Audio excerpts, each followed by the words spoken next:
Are we on? You sure? Is there people on there? Yep. Really? Hey guys. Hello everyone. Thanks for joining us at short notice. I wasn't really going to do one tonight, but I thought we'll try and do a couple a week, maybe 3 a week. So Wednesday night, I think it is pretty good. So we'll probably do another one on Friday night, maybe about 7:30, 8 o'clock, and then another one on Sunday night. So anyway, hope everyone's had a good day. I've had a long day. I've been up since 3 o'clock doing this, so if I look a bit tired on that camera, that's because I am. but I'm still happy to share my knowledge. That's the main thing. Tonight we're just going to do a quick tie. So this is just a little brim gurgler. Very simple to tie, super effective, relatively cost efficient, and something that I wanted to tie for purposefully throwing across the top of oyster racks. And when you're doing that, you don't want expensive flies, I suppose. And like everyone, I tie them, and I still don't like losing them, But anyway, this is it. So the gear that we're going to use tonight is I'll start at the hook. So this is an Arex. I'm just going to hold them up. This is an Arex SA220 streamer hook in the size 4. Seems to be pretty good for the brim. Right sort of shank length and hook gate. We're going to use the ever reliable Easy Shrimp Eyes, bit in the kryptonite green. And then we're going to need some foam. So this is the gear from Sightcast.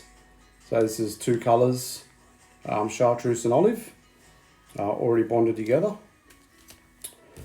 And then we're going to use some of the Sightcast Redfish brush, and this colour is called Olive Copper. But I'll drag that out of the packet. I don't know whether Sheree can focus on that. We're still having some focusing issues a little bit, but anyway, just bear with us. It is what it is. Hopefully you can get something out of it, just from sort of watching and listening to me dribble on. But anyway, that's it's a nice brush. It's got some flash through it. It's got heaps of rubber legs in it. So that sort of does everything in one go, which I really like. We're going to use 210 denier thread, which is pretty much what I use for all my foam work. And then, who's that? Bruzzy. What's Bruzzy?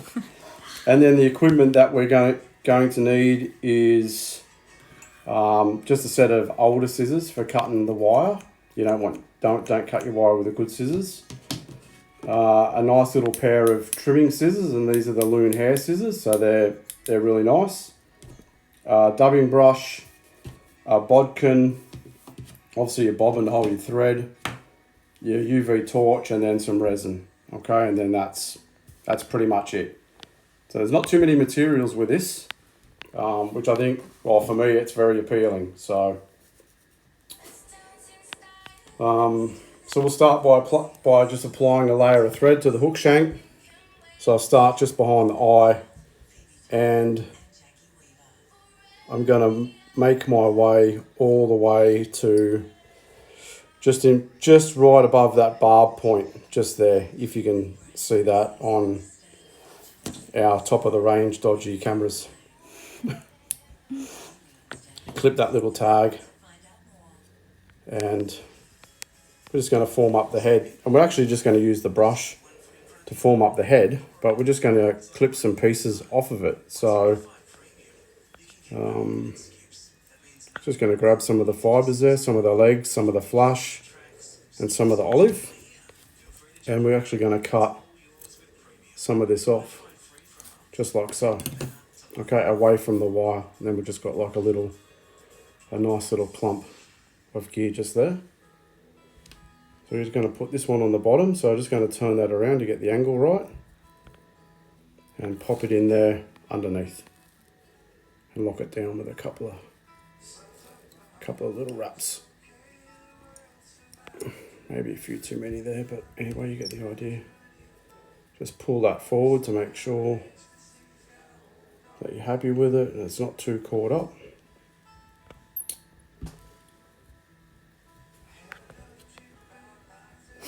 And then from there, so this doesn't need any extra flash for antennas. It doesn't need any additional rubber legs because it's already got rubber legs built into the brush. So you don't need to put any more on, which is quite appealing just in itself. And on this fly here, I would have explained easy shrimp eyes over the last couple that I've done. So this is number 3. I'm actually going to put him in underneath. Okay, so on the other shrimp flies that you've seen me do, I've put him in on the top of the shank. And this one I'm putting him in underneath and binding that platform down. And if you've got any questions too, just fire them off, and I'm sure that Cherie will communicate them to me. Anyway, just bending those eyes up. So the platform on this fly has gone underneath, bending the eyes up just to create that little bit of a profile. Then I'm going to go back to my brush and I'm just going to get a bit more to form up the top of the shrimp head. Just cut a little bit more of that off. These ones have got some longer fibers on it, so it represents those little feelers and antennas really well. Okay. And if you want to put a little bit more on, which I think that I will, just to give that just a little bit more profile on the front, just take a little bit more and just, there we go. That's on the money now.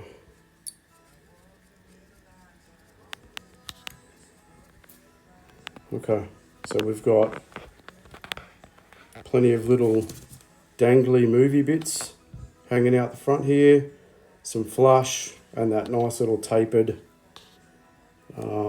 Someone's asked if prawn con shape. you think the eyes are necessary? Yeah, I think they are. When the fly sits just on the surface film, those eyes sit just on the surface film. So I think that they are, especially when the brim come up and look at the fly, dance around it. I really do think that they're the trigger. You know, they're naturally going to be attracted to the noise, you know, or the water movement and that sort of thing of the fly. But I think you just need that little bit of extra to draw them right in. From there, we're just going to grab one of our foam strips. So these are pre-done. So olive on one side. How's your vacuum coat with the materials? Pretty good. My vacuum is overloaded. The Dyson cops a punish. So it's chartreuse on one side and then olive on the other. And they're about, 10 centimetres long, I suppose. So if you don't waste too much material, you should get 2 of these Gurglers per strip. Okay. So there's a strip that I've got left over, which is about half, but I'll use the full strip for this. Now I'll just cut this into a little point. Just take 2 little sections off. Just make sure they're even, and I'll just give the front a little flat edge. Okay. So then I want that flat edge to sit right in between of those eyes. So not way up here. So it's covering over the hook band and that sort of thing, just so it's in line with that hook bend. So I'm just going to change the position of my thread. All right, and we're just going to slide them on. Push the foam down a little bit just to bend it around the shank. Pop those eyes out from underneath. So the reason why I've tied the eyes underneath the shank is that on this particular fly, when the eyes are tied on top of the shank, the foam pushes them down too far, and you lose a bit of the profile, or the right kind of effect. So at the moment, from where that little foam head is, you can see that those eyes are just poking out on the sides. Okay, much like a prawn. Then we're going to go back to our brush, and with your old scissors, I just tidy up that end bit of wire, and I want to tie that in on top of the shank, and push it as far under that foam as I possibly can, and then advance your thread all the way back to the hook eye. And I'm going to bring my thread back at almost a hook eye's distance so that I've got enough room to tie the brush off, fold the foam over, and then make a little well for it to stand up against. Okay, and for those of you that haven't used brushes before, when you are brushing as such, you can see that I'm pulling down with my right hand, keeping the tension on the wire, but then pulling the majority of the fibers, flash and rubber legs forward, so I don't have too many fibers trapped in underneath there. Okay, so the wire doesn't need to butt up against the last wire. At the moment, there's probably about 1 mil of gap between each turn as such. Okay, and so I'm finished where the thread is. Okay, I'm just gonna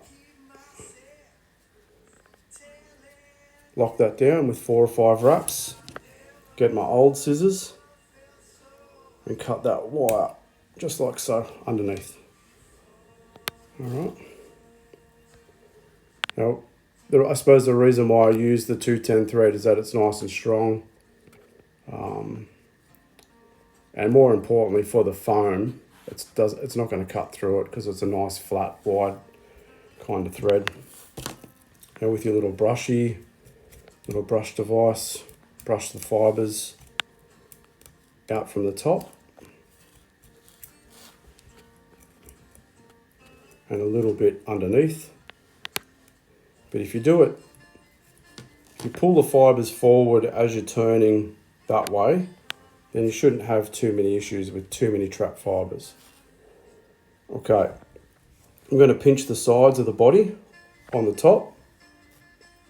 Take a firm but not overly tight wrap, and another one, and increase the pressure as I tie them down. So there's 3 wraps of thread, make that 4. That locks the top of the foam down. Then I've just gone in front of the foam. There's a couple of little straggly bits there that we'll tidy up in a second. And we're just going to build a nice little head just up there like so. So if you've got your whip finish tool, now's the time to use it, or I'll just use my trusty hands. 2 whip finishes, just like so. Get your little scissor points in there and just trim that off nicely. Get rid of any little scrappy ones. And then what I want to do here is trim some of this gear off. So I'm still left with the legs and a nice head profile, but the short legs at the back, from an escaping shrimp. So I just pull all this forward. The beauty with brush is that you don't have to dub, and you can make some fabulous bodies out of it. Now, if you're really economical, I would keep that. If I was tying a couple, and that would be the next part of my head. So just don't trash it and put it in the bin, or wait for the vacuum cleaner to pick it up, push it onto the next fly. So push it onto the carpet. Okay, so now as we're doing, we're just going to trim the brush up until just underneath that hook point. And we'll do the last bit of the foam in a sec. Then once you're happy with all that, that's all nice and tidy. You've got a nice little body it's got some variation about it. It's still got some flush in it. And then you've got that nice shrimpy profile at the front. Who cleans up? He's pretty tidy actually, aren't you? Who said that? Who? You clean up heaps. Yeah, clean up. Yeah, I don't have a lot of scrap. No. You know, I try and tie pretty efficiently.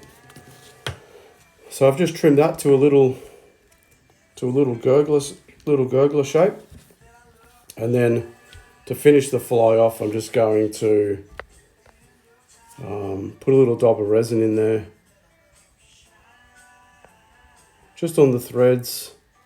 Just capture the edge of that foam a little bit. This gear is raised up flex, so it'll bond to the foam a little bit as well. Grab my torch. And obviously tying it and torquing it, it's a little bit slower, but you should be able to knock these out at a pretty good rate, or at least this will give you some ideas for a quick tie gurgler, you know, using some of the gear that you've already got, even if you dub the body and put rubber legs in and that sort of thing, you know. And I suppose by using the componentry that's there, it does make it a lot faster and a lot more economical. Great camera work this time. Thank you. Is it in focus this time? Can anyone tell me? My eyes are sore and I can't tell. It's good to see we're improving.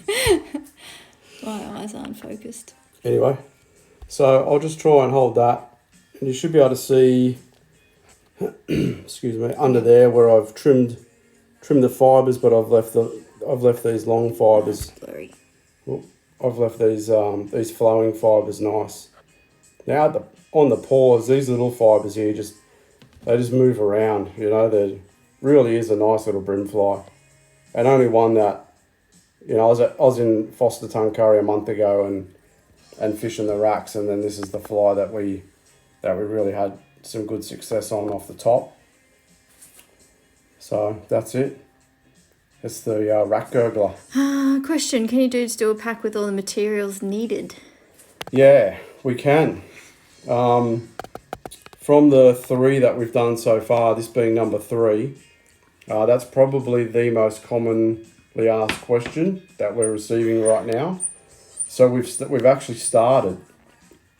So today I unloaded a fair bit of stock onto our website and that sort of thing, and processed it all.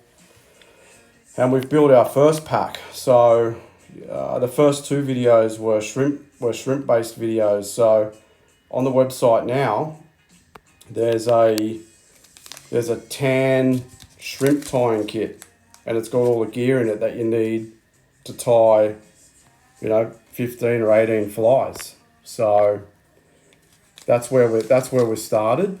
But to do something like this, I think that we can do this as well, because these come in. Yeah, someone's asked what other colours would you tie it in. These come in. I'll just show you the about colours. 18 colours. There's the dog. So yeah, there's a few. So you could just use your imagination and pretty much tie up, I don't know, whatever you like. And the hook size was the SA220 size 4 streamer. Yep. And then other colours that you could tie it up in, you know, tan and orange, with a tan and dark brown kind of component rubber leg through there. That would be another good colour. But as Shree just sort of showed you, there's a heap of colours in the foam, and I think there's 7 or 8 colours in the brush. So there's black and purple, you know, with a purple brush would be really good for the bass as well. Can you do a shop walk around? No.